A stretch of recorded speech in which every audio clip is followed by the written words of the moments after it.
Welcome to DRTSPR show. This is Dr. Tangella Shiva Prasad Reddy alias Dr. TSPR. Namaste, Adab, hello, స్వాగతం సుస్వాగతం. K Baburao గారు వారు పర్యావరణవేత్తనే కాదు, ఒక సామాజికవేత్త. అదేవిధంగా ప్రణాళికలపై వారికి పట్టు ఉన్నది. ఆ ప్రణాళికనే అభివృద్ధి దిశ వైపు తీసుకువెళ్తుందని అందరికి అర్థం కావాలి. ఈ ప్రణాళికలే ఏ ప్రజలు కోరేటువంటి ప్రణాళికలు, ఆ ప్రాంతానికి కానీ ఆ రాష్ట్రానికి కానీ మేలు జరిపేటువంటి ప్రణాళికలు చర్చించాల. సర్పంచ్ అంటే కింద గ్రామాల నుంచి మున్సిపల్ పురపాలక శాఖలు, దాని తర్వాత అసెంబ్లీలో, ఆ తర్వాత తదుపరి ఇంకేమైనా పెద్ద ఇష్యూస్ ఉంటే, పెద్ద సమస్యలు ఉంటే పార్లమెంట్లో. ఇది మన ప్రజాస్వామ్యం.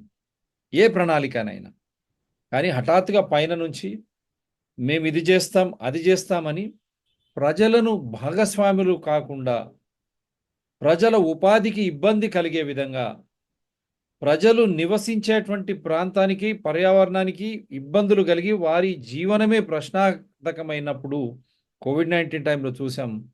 ఉపాధి కోల్పోయి పర్యావరణం ఏ విధంగా ఇబ్బందికి గురైంది. అన్నమో రామచంద్ర కాదు, ఆక్సిజనో రామచంద్ర అని ప్రజలు ఆ రోజు ఇబ్బందులు పడే వేళ ఇబ్రాహీంపట్నంలో కూడా మేడిపల్లి నుంచి ముచ్చెర్ల ఫార్మాసిటీ కోసం భూములను బలవంతంగా తీసుకునే ప్రక్రియలో ఆ రోజు రైతులు, అరే కేసీఆర్ అయ్యా, ముఖ్యమంత్రి కేసీఆర్ గారు, మీరు మీ 100 ఎకరాల్లో తీసుకుపోయి ఫార్మాసిటీని పెట్టుకొని మాకు అభ్యంతరం లేదు, మాకు ఇక్కడ అవసరం లేదు, మా భూములు పచ్చగా ఉన్నాయి, అడవి ప్రాంతం కూడా చుట్టుపక్కల, మా వ్యవసాయం ద్వారా పంటలు పండుతున్నాయి, ఆ ఆహారం తింటున్నాం, ఆహ్లాదకరమైనటువంటి వాతావరణం, ఇష్టం వచ్చినంత ఆక్సిజన్ గాలిలో ఉంది, గాలి కోసం ఆక్సిజన్ కోసం తప్పిస్తూ ఉన్నారు. అదే కాకుండా దానికి వ్యవసాయానికి అనుబంధంగా పాడి పరిశ్రమలు పెద్ద ఎత్తున ఉన్నాయి. హైదరాబాద్కు చుట్టుపక్కల ఉండడం వల్ల మాకు ఉపాధికి ఇబ్బంది లేదు. ఈ వ్యవసాయానికి పాడి పరిశ్రమలకు ఇంకా వ్యవసాయ అనుబంధంగా ఉండేదానికి మీరు డబ్బులు ఇవ్వండి, ప్రోత్సహించండి, కానీ మా భూములు మేము ఇవ్వము, మేము హాయిగా ఉన్నామని అక్కడ మొదలైన ఇది ఆ రోజు కాంగ్రెస్, మళ్ళీ ముఖ్యమంత్రి రేవంత్ రెడ్డి గారికి మీరు ఏం మాట్లాడారో గుర్తుపెట్టుకోండి. నేను ఎందుకంటే మీ వీడియో ఆల్రెడీ ఇంతకుముందు ప్లే చేశాం మేము, బాబురావు గారు మీరు.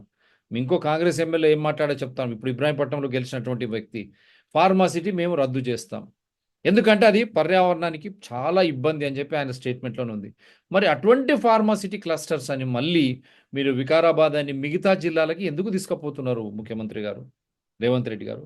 ప్రజలు భాగస్వామ్యులు లేకుండా మనం అంటాం పర్యావరణం దీనిపై ఈ పరిశ్రమ వస్తే పర్యావరణానికి ఏ విధంగా నష్టం చేకూరుతుంది, ఎన్విరాన్మెంట్ ఇంపాక్ట్ అసెస్మెంట్, అది జరగకుండా ప్రాజెక్ట్ రిపోర్ట్లు తయారు చేయడం, పబ్లిక్ హియరింగ్ అన్నారు. ఇక్కడ పబ్లిక్ హియరింగ్ భూములు తీసుకోవడానికి పోతున్నారు. ఆల్రెడీ బీఆర్ఎస్ అనౌన్స్ చేసినప్పుడు అక్కడ ఇది మళ్ళీ బీఆర్ఎస్ రాజకీయం కూడా. కొడంగల్, ఈరోజు వికారాబాద్ కొడంగల్లో రైతులు పెద్ద ఎత్తున కలెక్టర్పై దాడి చేయడాన్ని మేము ఖండిస్తున్నాం. ఎందుకంటే సభ్య సమాజంలో, పౌర సమాజంలో హింసకు తావులేదు. మీరు హింసకు పోయినరు కాబట్టి అదంతా తప్పుదో పోతుంది. రైతులు మీరు ఆలోచన చేయండి. అక్కడ రైతులు కాంగ్రెస్, బీఆర్ఎస్, బీజేపీ అందరు ఉన్నారు, కానీ హింస మార్గం కాకూడదు. కలెక్టర్ మీద మిగతా అధికారులపై దాడి చేయడం చాలా తప్పు.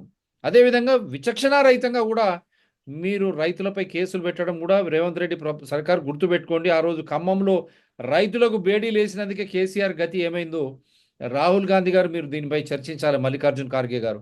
ఎందుకంటే ప్రగతి అనే పేరు మీద, అభివృద్ధి అనే పేరు మీద రైతులకు, ప్రజలకు మాకు వద్దురా నాయన అంటుంటే మీరు ఎందుకు పెడుతున్నారు నాకు అర్థం కాలేదు. అక్కడ మీ బంధువులు ఉన్నారని ఆరోపిస్తున్నారు బీఆర్ఎస్ లీడర్లు, అది కూడా చూపిస్తాను. ఒకవైపు బీఆర్ఎస్ లీడర్లు రైతులు అక్కడ ప్రతిఘటిస్తున్నారని కృష్ణాంక్ అనే వ్యక్తి చెప్తా ఉన్నాడు ట్విట్టర్ ద్వారా. మళ్ళీ ఇదే కేటీఆర్ ఫార్మాసిటీ రద్దు వెనకాల రేవంత్ రెడ్డి బ్రదర్స్ అంటున్నాడు. అంటే వీళ్ళ బీఆర్ఎస్ పార్టీలో ఉన్నటువంటి వైవిధ్యం చూడండి. ప్రజాస్వామ్యం చాలా ఎక్కువైపోయింది అనుకుంటా. ఒకటే ప్రణాళిక, ఒకటే ఫార్మాసిటీపై విరుద్ధంగా వీళ్ళు మాట్లాడుతున్నారు. కొండా విశ్వేశ్వరరెడ్డి గారు ఎంపీ అక్కడ, ఆయన దీన్ని ఖండిస్తున్నాడు. డెఫినెట్గా ఆయన ఖండిస్తాడు. సో ఎందుకంటే ఎవరైనా హింసను ప్రోత్సహించరు. శాంతియుతంగా మీరు చేయండి, మీ సమస్యలు చేయండి. అందుగురించి ఈరోజు టైటిల్ ఇచ్చినాం, ఫార్మింగ్ వర్సెస్ ఫార్మా, వ్యవసాయము వర్సెస్ ఈ ఫార్మా, అంటే మందుల తయారీ. వ్యవసాయం అనగానే ఆహారము, పర్యావరణము, ఆరోగ్యం. When we say farming, you have food, health and environment. When you say pharma, you have farming lands gayab, lands disappear and pollution. Pharma అనగానే, మందుల తయారీ అనగానే ఉన్న భూములన్నీ పోతాయి, వ్యవసాయం చేసే భూములన్నీ పోతాయి, దాంతోపాటు పర్యావరణానికి పెద్ద ముప్పు. సో ఇది ఈరోజు చర్చ. అందుగురించి ఫస్ట్ ముందు మాటగా ఒక మాట మనం బాబురావు గారితో తీసుకొని నేను కొన్ని వీడియోలు తీసి మళ్ళీ వారితో చర్చిస్తాను. అన్ని ఆధారాలతో ఉన్న ముఖ్యమంత్రి గారు, మీరు బీఆర్ఎస్కు తర్వాత అనుకున్నాం, కానీ ఇథనాల్ ఏమవుతుంది మన దగ్గరనే. నేను కూడా అదే పాలమూరుకు చెందిన వనపర్తి ఇప్పుడు అయింది. మీరు ఆలోచన చేయండి ముఖ్యమంత్రి గారు, మరి ఇథనాల్లో ఎవరు పెట్టుబడులు పెడుతున్నారు, దాని వెనకాల ఎవరున్నారు ముఖ్యమంత్రి గారు? ఈరోజు కొడంగల్లో మీ బంధువు అని వారు చెప్తా ఉన్నారు, మీరు వచ్చి దాన్ని చెప్పండి. ఇప్పుడు కూడా అందిన వార్త, పట్నం ఇంతకుముందు మాజీ ఎమ్మెల్యే మన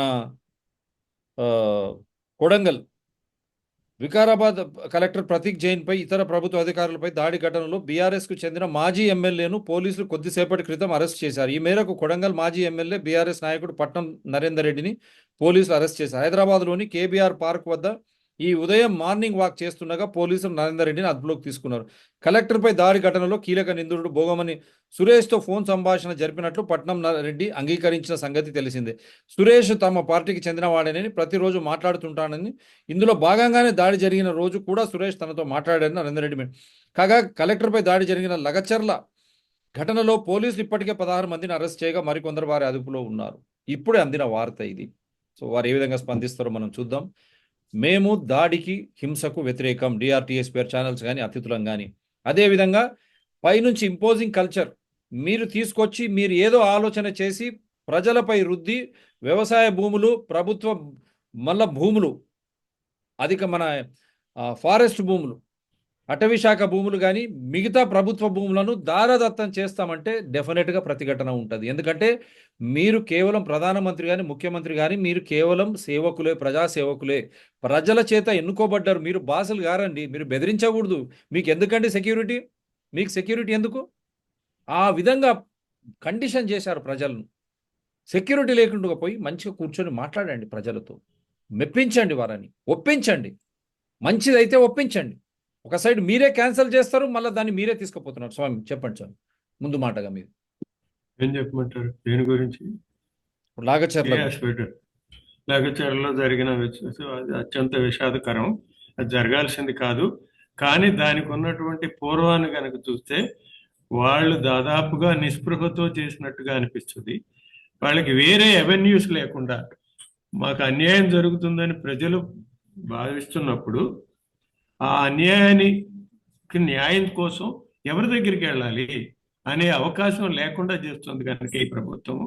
ఇప్పటి వరకు జరిగిన ప్రెసిడెంట్స్ అన్నీ కూడా ప్రభుత్వం తప్ప ఇంకొక దిక్కు లేదు. ప్రభుత్వం భూమి తీసుకోవాలంటే బలవంతంగా తీసేసుకుంటుంది, ప్రజలకు అవకాశం ఇవ్వట్లేదు.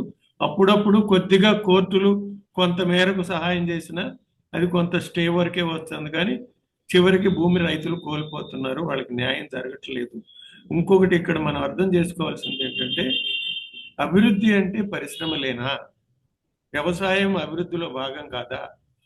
చిన్న కనుగారు స్వతంత్రంగా బతికే రైతుని భూమి లాగేసుకుని కూలీగా మార్చడం అభివృద్ధి అవుతుందా? అది ప్రభుత్వం ముందు చెప్పాలి. అది చెప్పలేదు. మేమేదో ఎవడికో ఇచ్చి అయినా కూడా మీరు ఫ్రీ మార్కెట్ ఎకానమీ ఎంచుకున్నారు. 1991 తర్వాత ప్రపంచ బ్యాంకు విధానాలను ఎత్తినేసుకుంది మన ప్రభుత్వం, రాజకీయ పార్టీలు. వేసుకున్నప్పుడు ఫ్రీ మార్కెట్లో ఏముంటుంది? ఎవరికాళ్ళు స్వేచ్ఛగా అమ్ముకునే కొనుక్కునే ఉంటుంది. భూమిని కంపెనీలు స్వేచ్ఛగా ఎందుకు కొనుక్కోవు? రైతుగా ఇష్టమైతే అమ్ముకుంటాడు కదా.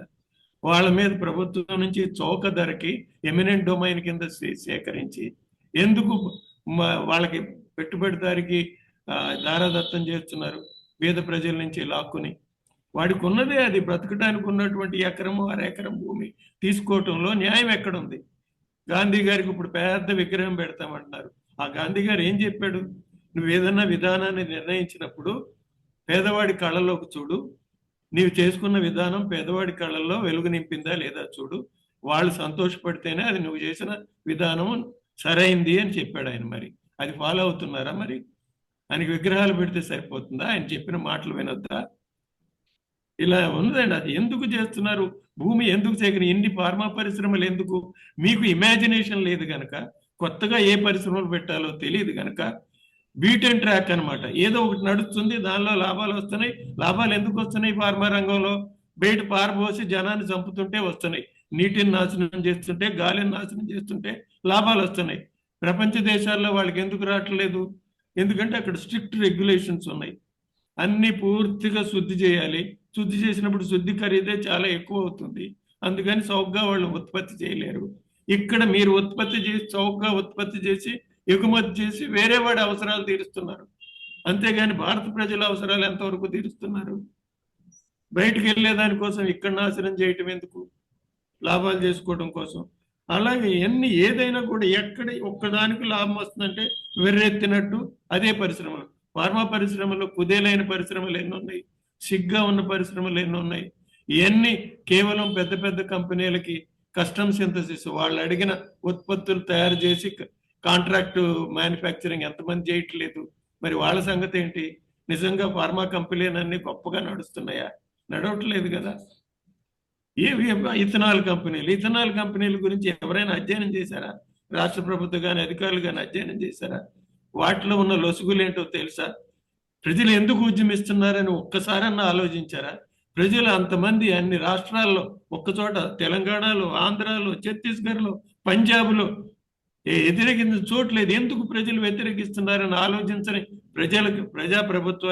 ప్రభుత్వాలకి నైతికత ఎక్కడుంది?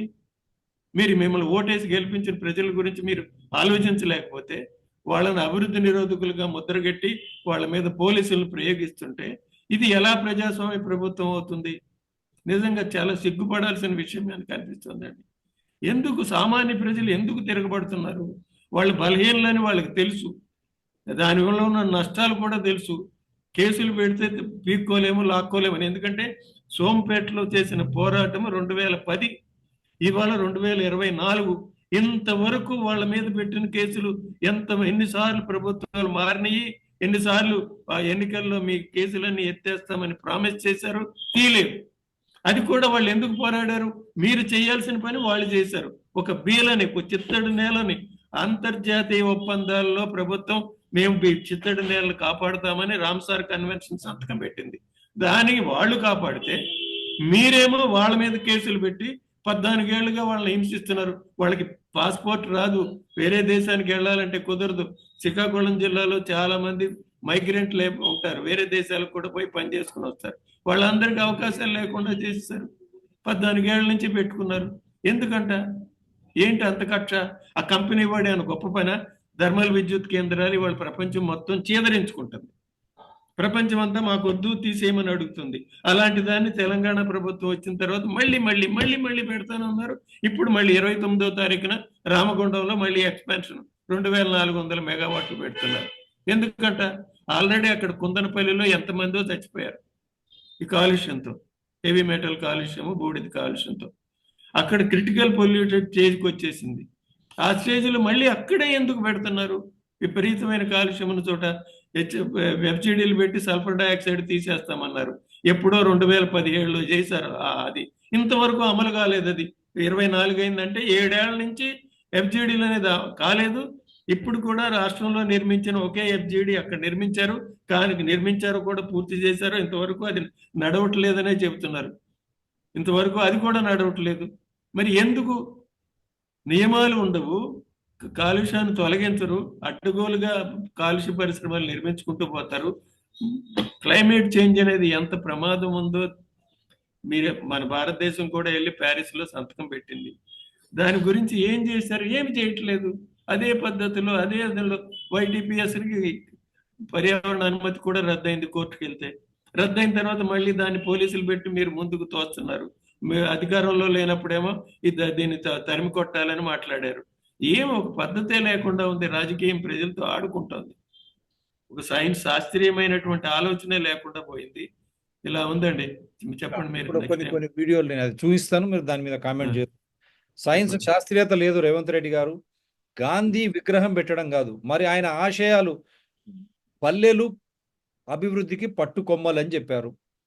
వ్యవసాయం ఆయన పర్యావరణంపై కూడా కాలుష్యంపై కూడా ఆయన మాట్లాడారు రేవంత్ రెడ్డి గారు. మరి మీరు అవన్నీ పాటిస్తారా? గాంధీ అనగానే మీకు తెలుసు కదా, ఆయన చెరక పట్టుకొని ఏం చేస్తాడు, నూలు పోగుతో ఇది చేస్తారు. అది ఎందుకు? పరిశ్రమలు కానీ అవన్నీ వస్తే కాలుష్యం అవుతాయి. పరిశ్రమలు ప్రజలు కలిసి బ్రతికే విధంగా ఉండాలి, సహజీవనంతో ఉండాలని చెప్పినటువంటి మహానుభావుడు మహాత్మా గాంధీ. మరి వారి మాటలు ఆయన ఏమన్నారంటే ప్రజలందరూ ఉత్పత్తిలో పాల్గొనాలి అనేది ఆయన పద్ధతి. మాస్ ప్రొడక్షన్ కాకుండా ప్రొడక్షన్ బై లార్జ్ మాసెస్. అత్యంతముగా ప్రజలందరూ ఉత్పత్తిలో పాల్గొంటే దానిలో కాలుష్యం రాదు, ఇబ్బందులు రాదు, రకరకాలుగా న్యాచురల్ గా ఉంటుందని చెప్పే ఉద్దేశంతో ఆయన చేశాడు. కానీ వీళ్ళంతా దాన్ని మన వదిలిపెట్టేసిన బ్రిటిష్ వాళ్ళని అనుకరిస్తున్నారు వీళ్ళు. ఆయనేమో బ్రిటిష్ వాళ్ళని తిరస్కరించాడు. అది ఇంకొకటి కూడా, మీరు చూపించే ముందు ముఖ్యమంత్రి గారు అక్కడ ఉన్నటువంటి చీఫ్ సెక్రటరీ కానీ, ఐఏఎస్ కానీ, ఐపీఎస్లు కానీ, ఎమ్మెల్యేలు, మీకు సపోర్ట్ చేస్తున్నటువంటి ఎంపీటీసీలు, జెడ్పీటీసీ సర్పంచ్లు, మిమ్మల్ని అందరినీ తీసుకుపోయి ఇక్కడ ఇథనాల్ అక్కడ మిమ్మల్ని పెట్టాలి. ఈ మొత్తం ఏదైతే పరిశ్రమలు మీరు ప్రజలు వద్దంటున్నారో మీరు పోయి అక్కడ ఉండండి, మీ ఇళ్లలో వచ్చి ప్రజలు ఉంటారు, మీకు వచ్చే ఉపాధి ప్రజలకు ఇచ్చేయండి, లాభం అంటున్నారు కదా, మీరు మీ కుటుంబీకులంతా అక్కడికి మారండి. మీకు అప్పుడు కానీ తెలిసి రాదు. ఎందుకంటే అక్కడ పడేటువంటి వ్యధ బాధ ఏంది, ఆ కాలుష్యం వల్ల జీవన ఉపాధి వాళ్ళు కోల్పోవడం. వారు చెప్పినట్టు సోంపేట ఒక ఉదాహరణ. ఎంతో కాలం నుంచి కేసులు మీరు తీయకపోతే వాళ్ళు ఎక్కడికి పోతారు? ప్రభుత్వం అంటే ఏందండి? ప్రజల ఆస్తులు, ప్రజల హక్కులు. మీరు ఎవరండి బెదిరించడానికి, మీ ఇష్టం వచ్చిన నిర్ణయాలు తీసుకోవడానికి? ఎన్నిసార్లు చెప్తా ఉన్నాం. ప్రజలారా మీరు కూడా భయపడకండి, మీరు చట్టాన్ని మీ చేతులకు తీసుకోకండి. వీళ్ళంతా మన సేవకులండి. They are our servants, public servants. We are paying them salaries. If they are not yielding, let us protest in a peaceful way. దాని గురించే ఈ ప్రజలు ఎన్నుకొని 5 సంవత్సరాలకు వాళ్ళకి అది ఇవ్వకుండా తిరిగి వాళ్ళను మళ్ళీ వెనకాల పిలిపించేటువంటి చట్టం రావాలి. Recall those elected representatives if they are not representing properly. ఎన్నుకోబడ్డటువంటి ప్రజాప్రతినిధులు ప్రజాహితంలో లేకపోతే వాళ్ళను తిరిగి ఇంటికి పంపించేటువంటి ప్రక్రియ తీసుకురావాలి. అందు గురించి మీరు శాంతియుతంగా ఉండాలి. అక్కడనేమో మనం చూస్తేనేమో ఏది కేరళలోనేమో హిందూ ఇది పెట్టినని సస్పెండ్ చేస్తారు ఐఏఎస్ ఆఫీసర్లను. ఇక్కడ ఐఏఎస్ ఆఫీసర్లను కొట్టిందని ప్రజలను తీసుకుపోయి, రైతులను తీసుకుపోయి జైల్లో పెడుతున్నారు. ఇక్కడ చూడండి, మీరు చెప్పినటువంటి విధానం నేను ఇది ప్లే చేస్తా ఉన్నా. Hyderabad pharma city project scrapped. Government to set up 10 pharma villages, Sridhar Babu. Shift was necessitated owing to long-term environmental burden. Inandi. Objections raised by the farming community as well as litigation surrounding land acquisition. ముఖ్యమంత్రి గారు, మీ మంత్రి గారు ఎప్పుడు ఇది ఫిబ్రవరి 27, 2024 ఇది హిందువులో వచ్చినటువంటి, మరి ఇది మీ ప్రభుత్వమే కదా. మరి అక్కడ ఫార్మింగ్ కమ్యూనిటీ అంటే రైతులు ఇష్టపడలేదు కాబట్టి, వ్యతిరేకిస్తున్నారు కాబట్టి తీసేశాం. దాని తర్వాత భూసేకరణ కూడా ఇబ్బందులకు గురైందన్నారు. మరి ఇక్కడ కూడా అదే అవుతుంది కదా ముఖ్యమంత్రి గారు. మళ్ళీ మీరు ఎందుకు ఒకటే ప్రణాళిక అక్కడ ఒకటి ఇక్కడ ఒకటి ఎట్లా ఉంటుంది? మీరే స్క్రాప్ చేసే అన్నారు. ఇంకా కూడా చెప్తా చూడండి. The Congress government in Telangana has shelved the Hyderabad pharma city project. The previous Bharat Rashtra Samithi regime had conceived and instead decided to establish 10 pharma villages across the state. City పోయి ఫార్మా మందుల తయారీ, పట్టణాలు పోయి మందుల తయారీ పల్లెలైనాయి. ఇది ఎక్కడి ఇది ఏం ప్రణాళిక ముఖ్యమంత్రి గారు? క్యాబినెట్, తెలంగాణ కాంగ్రెస్ క్యాబినెట్, రాహుల్ గాంధీ మీ పార్టీ ఏం చేస్తుంది స్వామి? ప్రజలతో చర్చిస్తుందా ప్రణాళికలు? Pharmacity is gone. Minister for IT Industries and IT D. Sridhar Babu said while replying to ఇది. ఒక దగ్గర ఒక పాలసీ, ఇంకో దగ్గర ఒక పాలసీ. మీరు ఆ 10 ఫార్మా విలేజెస్ ఎందుకు అనౌన్స్ చేశారు? ఎవరి హితంలో స్వామి? రేవంత్ రెడ్డి గారు చర్చిద్దాం రండి, శ్రీధర్ బాబు గారు మంత్రులు రండి. నేను కూడా ఒక డాక్టర్ బై ప్రొఫెషన్, జర్నలిజంలో ఉన్నాం. అసలు వ్యవసాయంతోనో వచ్చే ఆహారం, ఆ ఆహారంతో వచ్చే ఆరోగ్యమే, ఆ ఆరోగ్యము, ఆ పద్ధతి ప్రకారం చేసే వ్యవసాయం, ప్రకృతి సిద్ధమైనటువంటి వ్యవసాయం ద్వారా వచ్చే ఉత్పత్తులతో వచ్చే ఆహారం మనం తింటే మనకు ఆరోగ్యం ఉంటుంది. సో ఈ ఆరోగ్యం, ఆహారం రెండు కలిపి పర్యావరణం, కాలుష్యం లేనటువంటి జీవితం. ఇదే కదా ముఖ్యమంత్రి రేవంత్ రెడ్డి గారు. చర్చిద్దాం రండి. మరి ఇవి వదిలిపెట్టి ఈ ఫార్మా కోసము విలేజెస్, సిటీ పోయి ఇప్పుడు విలేజెస్ అంటున్నావు. ఎందుకు అవసరం ఏముంది? ఇంత మంచి ఆహారము, ఆ ఆహ్లాదకరమైనటువంటి వాతావరణం వచ్చే ఆహారం తింటే మనకు రోగాలు రావు. మళ్ళీ రోగాలు రాకుండా మీరు నివారణ చేస్తారా? లేక ఈ ఫార్మా పెట్టి ఆ భూములను తీసుకొని మంచి వ్యవసాయం లేనటువంటి భూములు, నీరు, గాలి అన్ని కాలుష్యం అయితే రోగగ్రస్తున పడి మళ్ళీ ఆ రోగాలకే ఈ మందులు మీరు ఇవ్వడంలో ఎంతవరకు ఇది సబబు? మీరు ఆలోచన చేయండి. అందు గురించే ఇది ఒకటి. తర్వాత క్రిషాంక్ లేదు,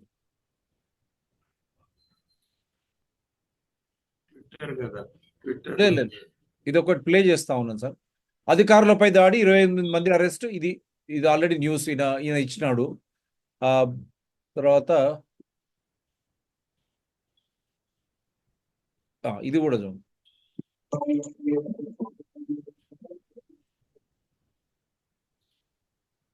భోగమోని సురేష్ అనే వ్యక్తి కలెక్టర్ ని తప్పుదోవ పట్టించాడని చెబుతున్నారు వికారాబాద్ ఎస్పీ నారాయణ రెడ్డి. కలెక్టర్ ని అసలు వేదిక కాకుండా వేరే వేదిక దగ్గరకు తీసుకెళ్లి దాడి చేయించాడన్నారు ఎస్పీ. భోగమోని సురేష్ ని బీఆర్ఎస్ కార్యకర్తగా గుర్తించామన్నారు. ఆయన కోసం గాలింపు చర్యలు కొనసాగుతున్నాయి. ప్రస్తుతం 6 గ్రామాల్లో పరిస్థితి అదుపులో ఉందంటూ TV9 తో ఎక్స్క్లూజివ్ గా మాట్లాడారు. మరింత సమాచారం మా సీనియర్ కరెస్పాండెంట్ రంజిత్ అందిస్తారు. నిన్న ఫార్మా కంపెనీపై ప్రజాభిప్రాయ సేకరణలో భాగంగా చోటు చేసుకున్న ఉద్రిక్త పరిస్థితుల నేపథ్యంలో ప్రస్తుతం వికారాబాద్ ఎస్పీ మనతో ఉన్నారు, వారితో మాట్లాడదాం. సార్, నిన్న అధికారులపైన దాడులు జరిగాయి. ఇప్పుడు సిచ్యువేషన్ ఎలా ఉంది 6 గ్రామాల్లో? ఈ మనకు 3 గ్రామాలు బేసికల్ గా రోడ్డిబండ తాండ, పులిచెర్ల కుంట తాండ అండ్ లగచెర్ల గ్రామంలో నిన్న కలెక్టర్ గారి మీద, ఇంకా అడిషనల్ కలెక్టర్ గారి మీద, సబ్ కలెక్టర్ గారి మీద, డిఎస్పీ గారి మీద, కడా చైర్మన్ గారి మీద ఈ గ్రామస్తులు అనూహ్యంగా దాడికి దిగడం జరిగింది. దాంతో కర్రలు, రాళ్ళు అన్ని కూడా ఉపయోగించడం జరిగింది. చాలా వెహికల్స్ కూడా డ్యామేజ్ అయ్యి చాలా మందికి ఇంజురీ అయింది. తర్వాత కంప్లీట్ గా ఇప్పుడు ప్రస్తుతం సిచ్యువేషన్ అండర్ కంట్రోలే ఉంది. అండ్ ఆ గ్రామాల్లో ఎవరైతే పార్టిసిపేట్ చేశారో, ఈ దాడిలో ఎవరైతే పార్టిసిపేట్ చేశారో వాళ్ళందరినీ కూడా ఈ రోజు ఉదయం మనం 55 మందిని అదుపులోకి తీసుకోవడం జరిగింది. వారందరినీ కూడా మనం తరువుగా విచారించి మనం వాళ్ళ మీద లీగల్ యాక్షన్ తీసుకోవడం జరుగుతుంది. సార్, అంటే ప్రజాభిప్రాయ సేకరణ కోసం ఏర్పాటు చేసిన వేదిక కాకుండా అక్కడికి వచ్చినటువంటి అధికారులందరినీ కూడా పక్కకు తీసుకెళ్లి అక్కడ గ్రామస్తులందరినీ ఇక్కడ పెట్టి ఎందుకంటే మనం అన్ని చూపించాలి కాబట్టి ఈయన ఏం మాట్లాడాడు అది కూడా చూపిస్తాను. ఆ లోపుగా 52 acre government land scam, HC sets aside orders of IAS. ఇది గుర్తుపెట్టుకోవాలి. దారాదత్తం చేస్తే కోర్టులు కూడా ఇన్వాల్వ్ అయ్యి ఈ విధంగా చర్యలకు. ఇది కూడా అప్పుడు బాబు ఇచ్చినటువంటి భూమినే నేను ఇంతకుముందు కూడా చెప్పింది. ఏది నిలవదు. ముఖ్యమంత్రి గారు మన అర్థం చేసుకోవాలి. సీఎం రేవంత్ ఫార్మా ఇది face stiff opposition in his own constituency. ఇది నేను చూపించేది. Clear air on plan for pharma city HC to state government. ఇది ఎప్పుడు? సెప్టెంబర్ 7, 2024. మీరు ఇచ్చింది ఏమి ఇచ్చింది అక్కడ? Telangana high court on Friday September 7 నాడు gave one last chance to Principal Secretary of Revenue Department to inform it whether the state government intends to go ahead with the proposal of setting a pharmacy in Yacharam Mandal of Rangareddy district or not. The court also sought to know if the government has withdrawn from the proposal of setting up the pharmacy. What will it do with the land acquired? It asked the Principal Secretary to submit details to the court by September 20th. Justice K. Lakshman was dealing with a petition filed by farmers of Medipalli village in Yacharam who complained to the court against the revenue authorities. In 2023, the High Court has issued orders by setting aside the notification issued for acquisition of farmers' lands for the proposed pharmacy. Mukhyamantri garu idi gamaninchandi. Telangana Prabhutvam set aside chesindi. Despite the orders, the authorities were not entering the farmers' lands details in the revenue records. వాళ్ళ record మళ్ళీ తిరిగి దాన్ని revenue రికార్డులలో పట్టా pass పుస్తకాలు ఇవ్వడంలో జాప్యం చేస్తున్నారు కాబట్టి depriving them of access to agriculture input and credit support as well as full ownership rights. ఈ విధంగా తీసుకుని మళ్ళీ తిరిగి ఇవ్వమని చెప్పి కొట్టేసింది. అక్కడ ఆ భూసేకరణనే కొట్టేసింది. ఏది? ఫార్మాసిటీ కోసం. మళ్ళీ తిరిగి ఇవ్వమంటే అక్కడ నాటకాలు ఆడుతున్నారని వాళ్ళు కోర్టును అప్రూవ్. మీరు ఇక్కడ చూడు, సి రవికుమార్ కౌన్సిల్ ఆయన చెప్పారు, notice to the court press statements of chief minister Revanth Reddy claiming that no pharma city would be established by the Congress government. మీరు క్లియర్ గా చెప్పినటువంటిది కోర్టులో కూడా చెప్పారు అవతల వారు, మీరు ఎట్టి పరిస్థితుల్లో ఫార్మాసిటీని మీరు పెట్టరు అని. Government special counsel Adepu Divya said that in place of pharma city a life sciences park would be set up in the lands. ఇది చూడండి, ఇది కూడా ఎవరిని వాళ్ళకి ఇష్టం లేకుండానే మళ్ళీ ఇవన్నీ ఇంతకుముందు దీంట్లో ఇవన్నీ ఎందుకు చూపిస్తున్నానంటే multi crore scam behind cancellation of Hyderabad pharma city project says KTR. ఒక సైడ్ ఫార్మసిటీ రద్దు వెనకాల అక్కడ ఇబ్రాహీంపట్నంలో కోట్ల రూపాయలు ఇదైనాయి. ఆయన రేవంత్ రెడ్డి గారి ఇదే ఏం to benefit Revanth Reddy brothers అని ఒక సైడ్ చెప్తారు, మళ్ళీ ఒక సైడ్ ఏమో ఇక్కడ కోడంగల్లోనేమో రైతుల ధర్నాకు వీళ్ళు సపోర్ట్ చేస్తారు. అంటే చెప్తున్న కేటీఆర్ బీఆర్ఎస్ ఎంత కన్ఫ్యూజ్డ్ ఉన్నారు అనేది మచ్చకు మీకు చూపిస్తా ఉన్నాను. అంటే ప్రభు ఏ విధంగా వాళ్ళు ఇది చూడండి, ముఖ్యమంత్రి గారు ఆ పక్కన కూడా మీ పరిగి ఎమ్మెల్యేనే ఉన్నాడు, వికారాబాద్ ఎమ్మెల్యే. ఆల్రెడీ మీరు మూసి ప్రక్షాళన అన్నాడు, అక్కడ మూసి పోతా ఉంది నేవల్ రేడార్ వల్ల దామగుండం. దీంట్లో శ్వేతపత్రం మీరు రిలీజ్ చేయండి, release a white paper on naval radar Damagundam అంటే ఇవి వరకు చెప్తలేరు మీరు. మళ్ళీ ఇదొకటి మేనిఫెస్టోలో పెట్టిన విధంగా ఫార్మాసిటీని రద్దు చేశామని ఇబ్రహీంపట్నం కాంగ్రెస్ ఎమ్మెల్యే మల్రెడ్డి రంగారెడ్డి అన్నారు. గత ప్రభుత్వం ప్రజల దగ్గర నుంచి దౌర్జన్యంగా భూములు సేకరించిందని ఆరోపించారు. ఈ భూములను పేద రైతులకు ఇచ్చేందుకు కృషి చేస్తానని ఆయన తెలిపారు. ఫార్మాసిటీ వచ్చినట్లయితే పర్యావరణం దెబ్బతిని ప్రజలు ప్రాణాలు కోల్పోయే పరిస్థితి ఉండేదన్నారు. 18,000 ఎకరాలు పేదోళ్ల భూములను సేకరించింది. దౌర్జన్యంగా పోలీసులను అడ్డం పెట్టి సేకరించింది. అది ఈ రోజు మేము ముందు నుంచి చెప్పినాం, ఫార్మాసిటీ రానివ్వము, ఫార్మాసిటీ రావడం వల్ల మా ప్రాంతం అంతా అస్తవ్యస్తమైతదని చెప్పినాం. ఈ రోజు మా ముఖ్యమంత్రి గారు దాన్ని అమలు చేయడానికి అనౌన్స్మెంట్ చేసిందంటే ప్రజలకు ఇచ్చినటువంటి మాట నిలబెట్టుకోవడానికి ఈ ప్రభుత్వం ఎంతకైనా మరి పనిచేస్తది అనడానికి ఇది ఒక నిదర్శనం అని చెప్పి ఈ సందర్భంగా మనవి చేస్తున్నా. అందుకే మా ముఖ్యమంత్రి గారికి ప్రత్యేకమైనటువంటి ధన్యవాదాలు ఈ సందర్భంగా తెలియపరుస్తున్నా. మళ్ళొకసారి మీ ఎమ్మెల్యే ఏమన్నారు, పక్కన పరిగి ఎమ్మెల్యే వికారాబాద్ జిల్లాలో ఉన్నటువంటి వారు కూడా చెప్పాలి. మళ్ళీ మేనిఫెస్టోలో పెట్టిన విధంగా ఫార్మాసిటీని రద్దు చేశామని ఇబ్రహీంపట్నం కాంగ్రెస్ ఎమ్మెల్యే మల్రెడ్డి రంగారెడ్డి అన్నారు. గత ప్రభుత్వం ప్రజల దగ్గర నుంచి దౌర్జన్యంగా భూములు సేకరించిందని ఆరోపించారు. ఈ భూములను పేద రైతులకు ఇచ్చేందుకు కృషి చేస్తానని ఆయన తెలిపారు. ఫార్మాసిటీ వచ్చినట్లయితే పర్యావరణం దెబ్బతిని ప్రజలు ప్రాణాలు కోల్పోయే పరిస్థితి ఉండేదన్నారు. 18,000 ఎకరాలు పేదోళ్ల భూములను సేకరించింది. దౌర్జన్యంగా పోలీసులను అడ్డం పెట్టి సేకరించింది. అది ఈ రోజు మేము ముందు నుంచి చెప్పినాం, ఫార్మాసిటీ రానివ్వము, ఫార్మాసిటీ రావడం వల్ల మా ప్రాంతం అంతా అస్తవ్యస్తమైతదని చెప్పినాం. ఈ రోజు మా ముఖ్యమంత్రి గారు దాన్ని అమలు చేయడానికి అనౌన్స్మెంట్ చేసిందంటే ప్రజలకు ఇచ్చినటువంటి మాట నిలబెట్టుకోవడానికి ఈ ప్రభుత్వం ఎంతకైనా మరి పనిచేస్తది అనడానికి ఇది ఒక నిదర్శనం అని చెప్పి ఈ సందర్భంగా మనవి చేస్తున్నా. అందుకే మా ముఖ్యమంత్రి గారికి ప్రత్యేకమైనటువంటి ధన్యవాదాలు ఈ సందర్భంగా తెలియపరుస్తున్నా. సో ఇది పక్కన పరిగి ఎమ్మెల్యే కూడా ఉన్నారు. పరిగి ఎమ్మెల్యే గారు మీరు చెప్పాలి ముఖ్యమంత్రి గారికి మనం ఏం చెప్పినాం, ఇప్పుడు ఏం జరుగుతుంది అక్కడ అన్ని చూపించాను. ఇంకొక అక్కడ గ్రౌండ్ లెవెల్లో మనం ఇది కూడా చూపిద్దాం అనుకున్నాం. గ్రౌండ్ లెవెల్లో అక్కడ ఏం మా వాళ్ళు రైతులు ఏ విధంగా వాళ్ళు ఏం మాట్లాడారు. ఎందుకంటే అక్కడ ఒక రైతు ఆ భూములు ఆయన కోల్పోతలేవు, కానీ ఆయన క్లియర్గా చెప్పాడు, ఇక్కడ కాంగ్రెస్ కానీ బీజేపీ కానీ బీఆర్ఎస్ కానీ అందరు రైతులు ఉన్నారు, వాళ్ళు దీనికి గురై చేశారని చెప్పి. సార్ ఇవన్నీ చూపించాను. వాళ్ళు చెప్పిన మాటనే వాళ్ళు అమలు పరుస్తలేరు. ఏమంటారు? ఇక మాకు తెలిసిందే కదండి, మన దేశంలో రాజకీయం ఎలా ఉందో తెలిసిందే. రాజకీయం అధికారం కోసమే కానీ ప్రజాసేవ కోసం లేదు. అది స్పష్టమైపోయింది ఇన్నేళ్లలో. మనం ఓటేసి ఏం చేస్తున్నామంటే వీడిని మార్చి వాడిని మార్చి వీడిని చేయగలం, కానీ విధానాల్లో మార్పు చేసేటువంటి సత్తా మన ఎన్నికల ప్రాసెస్కి లేదు. ముందు అందరూ అపోజిషన్లో ఉన్నప్పుడు ఏంజల్స్ లాగా మాట్లాడతారు, ప్రజలతోనే ఉన్నామంటారు. కానీ అధికారం వచ్చిన తర్వాత మళ్ళీ బ్యాక్ అందరూ ఒకే పందాలో నడుస్తున్నారు, తేడా లేకుండా ఉంది. ఇది ఎంతకాలం సాగుతుందో ఇది మరి మనకి తెలియదు. ఎందుకంటే ఎక్కువ టైం కూడా లేదు.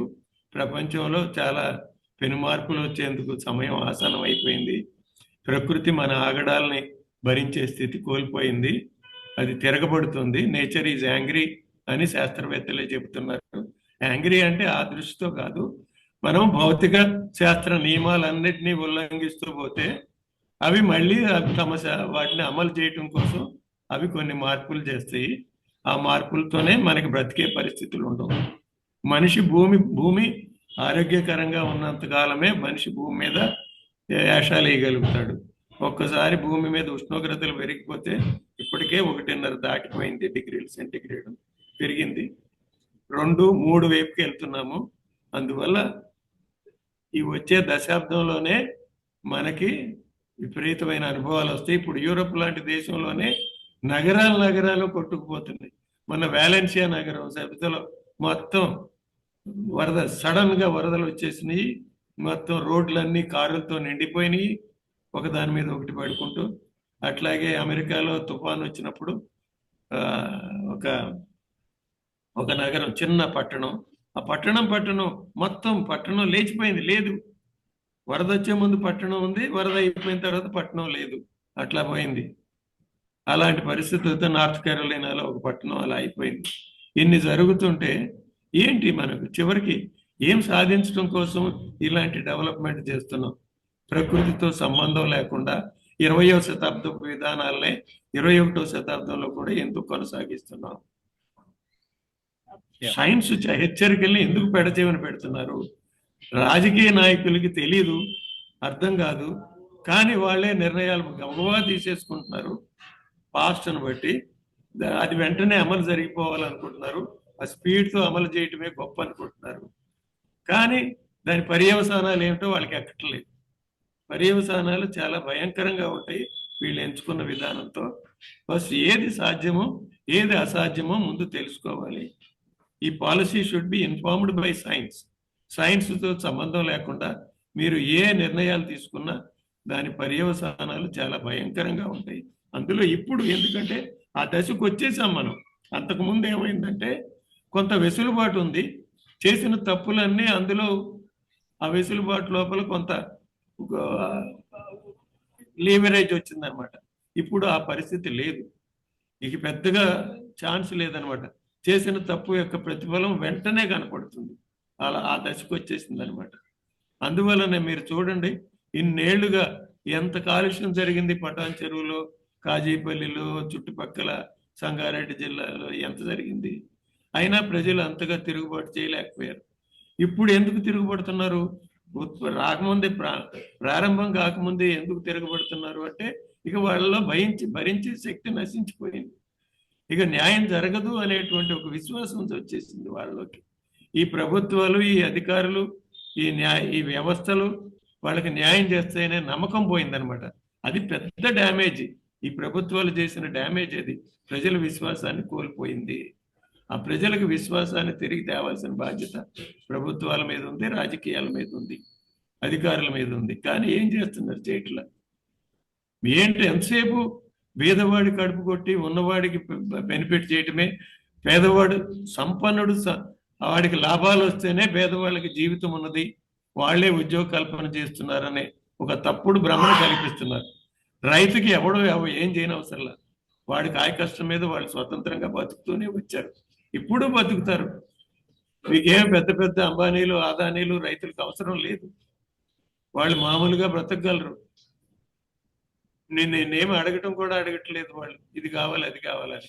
మీరే మధ్య తరగతి వాళ్ళు, సంపన్న వర్గాలే మీ విలాసాల కోసం, మీ షోకుల కోసం రింగ్ రోడ్లు, ఔటర్ రింగ్ రోడ్లు, కార్లు, వాటి కోసమే మీరు చేస్తున్నటువంటి హడావుడి. అంతేగాని సామాన్య ప్రజలు ఏమి అడగట్లేదు అటువంటి. మీరు ఒక రీజనల్ రింగ్ రోడ్ వేశారు, దానివల్ల ఆ గ్రామాల వాళ్ళకి వచ్చే ప్రయోజనం ఏంటి? వాళ్ళ బ్రతుకులకి ఏమి ప్రయోజనం అవుతుంది? హైవేలు వేస్తున్నారు, హైవే పక్కన భూములు లాక్కుంటున్నారు. ఆ భూములు లాక్కున్నందువల్ల భూములు కోల్పోయిన రైతులకి, గ్రామాల ప్రజలకి వాళ్ళకి ఏమైనా త్వరగా బస్సు వస్తుందా, వైద్య సౌకర్యం వస్తుందా? వాళ్ళకి అది ఉన్నందువల్ల ఆ రోడ్డు మీదకి ప్రవేశమే ఉండదు వాళ్ళకి. ఇంకా పైగా వాళ్ళ భూములు ఇటుపక్క అటుపక్క అయిపోయి ఇటు నుంచి అటు వెళ్ళడానికి దారి లేక 100 మీటర్లో ఉన్న దానికోసం 2-3 కిలోమీటర్లు తిరిగి రావాల్సి వస్తుంది. ఎక్కడ ఓపెనింగ్ ఉందో ఎత్తుక్కుని అక్కడ దాకా వెళ్ళి తేవాల్సి వస్తుంది. వాళ్ళ పని భారం పెరిగిపోతుంది, పంట తరలించుకోవాలంటే కష్టం అవుతుంది. ఇవన్నీ పట్టించుకోకుండా ఎవరి కోసమో, వ్యాపారస్తుల కోసమో హైవేలు వేసి, పెద్ద పెద్ద విలాసాల కోసం తిరిగే వాళ్ళ కోసం కార్లు హైవేలు వేసి, సామాన్యుల గ్రామాల్లో మంచి రోడ్లు ఉండవు, 5,000 అంట. మంచి బస్సు సౌకర్యం మొదట్లో ఆర్టీసీతో గ్రామ గ్రామానికి మంచి బస్సు సౌకర్యం ఉండేది. ఇప్పుడు అదంతా తీసేశారు. దాదాపుగా గ్రామాలకు బస్సులు సరిగ్గా రావట్లేదు. ఎందుకు అది అసలు ఎక్కడ కావాలో అభివృద్ధి అక్కడ చేయట్లేదు, ఎక్కడ అవసరం లేదో అక్కడ చేస్తున్నారు. ఓన్లీ ఓసిఫరస్ సెక్షన్స్, డిమాండ్ చేసుకునే సెక్షన్స్, వాళ్ళ కోసం మాత్రమే ప్రభుత్వాలు పనిచేస్తున్నాయి. సామాన్య ప్రజలు, గొంతు లేని ప్రజల కోసం ప్రభుత్వాలు పనిచేయట్లేదు. ఇది వాళ్ళు అనుకునే, వాళ్ళు నమ్మే రంగురంగుల కళల ప్రపంచం ఏదైతే పాశ్చాత్య దేశాలను అనుకరించే ప్రభుత్వాన్ని చూస్తున్నారు. అందుకనే ఏమంటారంటే వలస పాలకులు మనం వదిలేశారు, కానీ మన మెదళ్ళు మాత్రం ఇంకా వలస పాలనకి బానిస మనస్తత్వాలు అలాగే ఉన్నాయి. మన విద్యా విధానంతో ఆ బానిస మనస్తత్వాలు కొనసాగుతూనే ఉన్నాయి. ఎందుకంటే ఎవ్రీథింగ్ ఈజ్ రైట్, అక్కడ అమెరికా ఏది చేసినా రైట్, అట్లా ఉందన్నమాట మనకి. అందువల్ల మనం పునరాలోచించుకోవాల్సిన సమయం వచ్చింది. మన దేశాన్ని మనం సరిగ్గా నిర్మించుకోవాలంటే ప్రజల భాగస్వామ్యం కావాలి. ప్రజలందరూ యాక్టివ్గా ఏం జరుగుతుందనే దాన్ని గుర్తించి మాట్లాడుకోవాలి, చర్చించుకోవాలి. దాని మీద ప్రభుత్వాల మీద ఒత్తిడి తేగలగాలి. ప్రజలు ఓటు వేస్తారు, ఓటు వేయరు అనే భయం కలిగించాలి. మనం సరైన విధానాలు చేస్తున్నామా లేదా అనే. మరి దీనికి ఎంతకాలం ఉంది? భయం ఏంటంటే నాకు సమయం లేదు. శాస్త్రవేత్తలు కూడా ప్రపంచం మొత్తాన్ని హెచ్చరిస్తున్నది అదే. సమయమే మనకి తక్కువగా ఉన్నది. ఇవాళ ఎంత తక్కువ సమయం ఉందంటే 2030 నాటికే పరిస్థితులు అదుపు తప్పేటువంటిది ఉంది. 2030 అంటే ఇంకెన్నేళ్ళు ఉంది? 5-6 ఏళ్ళు ఉంది. ఎంత ప్రమాదాన్ని ముందు పెట్టుకుని ఎవరు మాట్లాడకుండా ప్రజలందరూ కూర్చున్నారంటే ఆ సీరియస్నెస్ ను గుర్తించట్లేదు. మనిషి బ్రతికే పరిస్థితి. మనం ఎవరి కోసం సంపాదిస్తున్నాం? పిల్లల కోసం అని, వాళ్ళ కోసం ఏదో సుస్థిరమైన భవిష్యత్తు ఇవ్వాలని చెప్పి ఆరాటపడతారు అందరూ. కానీ ఆ భవిష్యత్తే లేకుండా పోతుంటే, భూమి నివాసయోగ్యం కాకుండా పోతుంటే ఎగ్జిస్టెన్షియల్ థ్రెట్ అంటున్నారు సైన్స్ లో. అంటే మానవ మనుగడే ప్రశ్నార్థకం అవుతున్న పరిస్థితులు భూమి మీద నెలకొంటుంటే మరి దాని గురించి మాట్లాడకుండా ఈ చెత్త అభివృద్ధి గురించి మనం ఎందుకు మాట్లాడుతున్నాం? తప్పుడు అభివృద్ధి గురించి ఎందుకు మాట్లాడుతున్నాం? నమస్కారం. ఇది ఈ రోజు బాబురావు గారు చాలా స్పష్టంగా క్లియర్ గా చెప్పడం జరిగింది. ముఖ్యమంత్రి గారు, కాంగ్రెస్ ప్రభుత్వం, రాహుల్ గాంధీ, సోనియా గాంధీ, ప్రియాంక గాంధీ, మల్లికార్జున్ ఖార్గే, మీరు అక్కడ ప్రచారం చేస్తున్నారు మహారాష్ట్రలో. గాంధీ స్టాచ్యూ విగ్రహం పెడతా అంటున్నాడు. మరి గాంధేయ మార్గాన్ని మీరు, గాంధేయ విధానాలను మీరు అవలంబిస్తున్నారా రేవంత్ రెడ్డి గారు? ఒక్కసారి మీరు ఆత్మ పరిశీలన చేసుకోవాలి. రైతులు దాడి చేయడం జైన్ గారి మీద తప్పది, ఎందుకంటే హింసకు తావే లేదు. కానీ ఆ హింసకు కారణం ఎందుకు? పిలిచి మాట్లాడండి, వాళ్ళను కేసులు తీసేయండి, చర్చకు పిలవండి, ప్రభుత్వం చర్చకు పిలవండి. కోర్టులో కూడా మీరు క్లియర్గా చెప్పారు అది అంతా కాలుష్యం, it is polluting, pharma industry is a polluting industry. Your own MLA Malreddy Rangareddy is on record. Your own Pargi MLA is a witness, Rammohan Reddy garu. ఈ still keeping silent in regards to. ఒక్క మాట సార్, మొన్న వీళ్ళు సీఈఓలు వెళ్ళి ఆ నదిని చూసి వచ్చారు. అప్పుడు ఏం చెప్పారు? ఆ మేయర్ 4,000 సార్లు ప్రజల దగ్గరికి వెళ్ళాడని వాళ్ళే చెప్పారు. మరి మీరు చేస్తున్నారా? 4 సార్లు కూడా వెళ్ళలేదు మీరు. మరి ఆ దేశంలో వాళ్ళు పోలీసులు వాడుకోలేరా? వాళ్ళు దౌర్జన్యంగా చేయలేరా? వాళ్ళు ఎందుకు చేయలేదు? హాంకాంగ్ లోపల కూడా ఒక ప్రాజెక్టు పెడతానంటే 3 సంవత్సరాల పాటు 300 ప్రజాప్రయ సేకరణలు చేశారు ప్రజలు, అయినా కూడా తిరస్కరించారు ప్రజలు. అట్లా ఉంటాయి. ప్రజాస్వామ్యం అంటే వాళ్ళ హక్కులు గుర్తించండి, వాళ్ళకి చెప్పండి, సమజాయించడానికి ప్రయత్నించండి. అది లేకుండా మాకు